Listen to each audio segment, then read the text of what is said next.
This review is a Farmer's Fridge Truffle Couscous Bowl. And,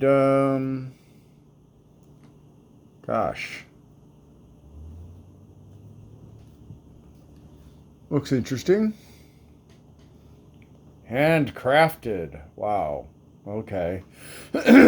Nutrition facts. It has 9 grams of fat, of which 3 are saturated. No trans fats. 10 milligrams of cholesterol. 890 milligrams of sodium. Whew. 28 grams of carbs.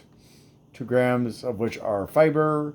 2 are sugars that are not added. And there are also 12 grams of protein.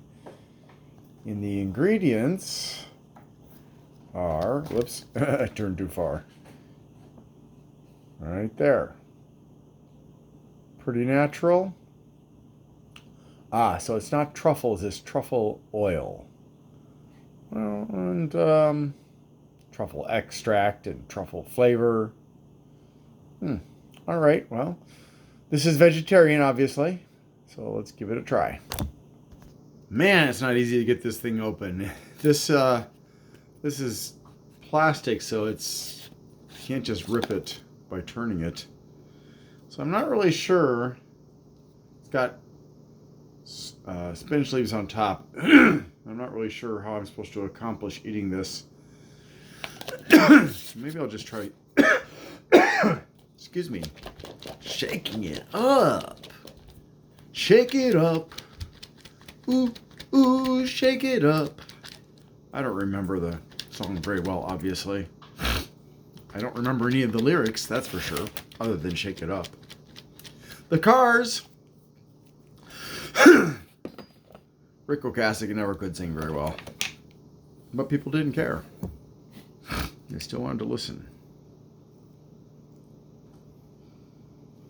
Interesting smell. Not sure how I feel about it.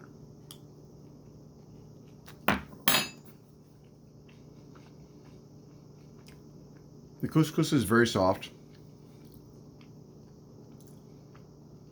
The flavor is actually surprisingly mild. And it tastes better than it smells.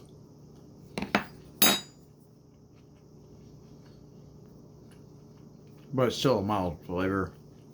More of a cross between mushroom and, I guess, truffle. But it is a mild flavor. So, I guess if you like truffle flavor, this is probably going to appeal to you. Otherwise, I'm not so sure. The Parmesan really doesn't come out at all. So, I guess I'll give it a 7. Thanks for watching and I hope you have a great day.